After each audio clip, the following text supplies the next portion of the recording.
Hi, I'm Richard O'Keefe, here to help fundraising event organizers everywhere raise more money to help more people. Up to now, we've been talking about two of the objectives of a successful fundraising event, which are guests are made to feel important and they gain a desire to support your cause. Now we're going to be talking about the third objective, which is we want guests to want what we're selling. Now, there's three places where we do marketing for our live auction items. The first place is in the printed program. The second place is the way the items are displayed. And the third place is how they are described during the live auction. In this episode, we're going to be talking about how to describe the items in the printed program or in the catalog. Here are some programs that I have collected over the years. This was kind of a medium-sized program. Here is a long, skinny program which works on an overcrowded table because it's nice and skinny. Here's a program that's stapled together. It's just some paper. And then here's one that's practically a book.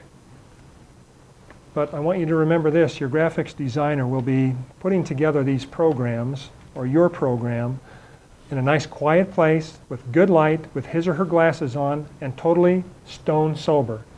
And he or she is making this program for somebody who's going to be reading it in bad light with lots of activity and noise going on around, having left his or her glasses home and having had a few drinks. So you want to make sure that you make your program easy to read and very understandable.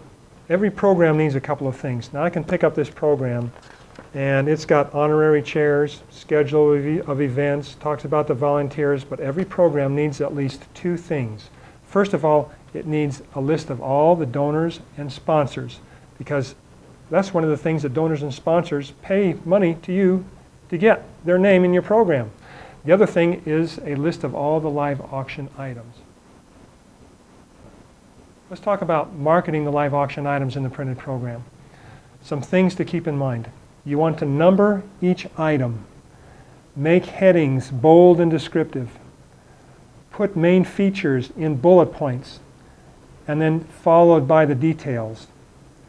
Next, put the retail value and then the donor's name.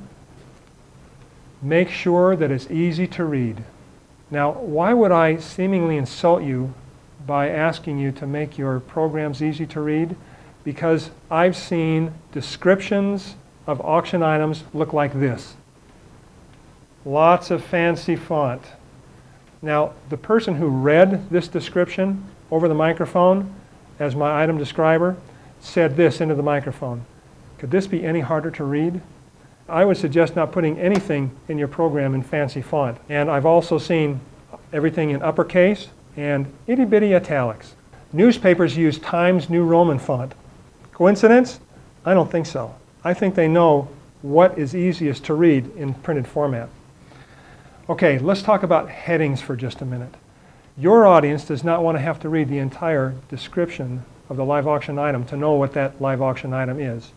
They want to know right off the bat, and that's why it's important that we have descriptive headings. I've got some non-descriptive headings that I got out of real programs. Let's see if you can guess what the item is by hearing what the heading is. Best seat in the house was an all-leather sofa. Chic to the max. Pearl necklace. A long-lasting impression. Monthly floral delivery for a year. Rocky Mountain High. Denver Broncos game package. Now let's contrast that with descriptive headings. See if you can tell what the auction item is by just hearing what the heading is. New York City getaway, cruise the Caribbean, LASIK eye surgery, and how about a birthday party at the fire station? Well, that would be a birthday party at the fire station. Okay, let's look at a good example of the way an auction item is presented in the printed program.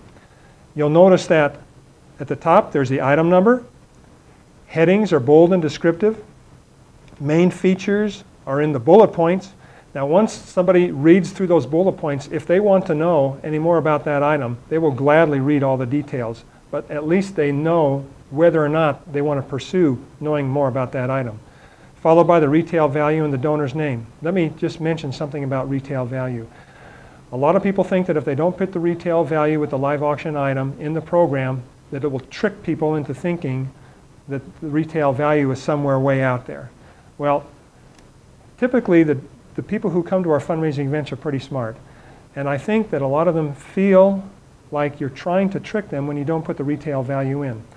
If you get retail value for your live auction items, consider yourself lucky. And I think when people go over retail value, they like to know they're going over retail value. Here's something else to consider.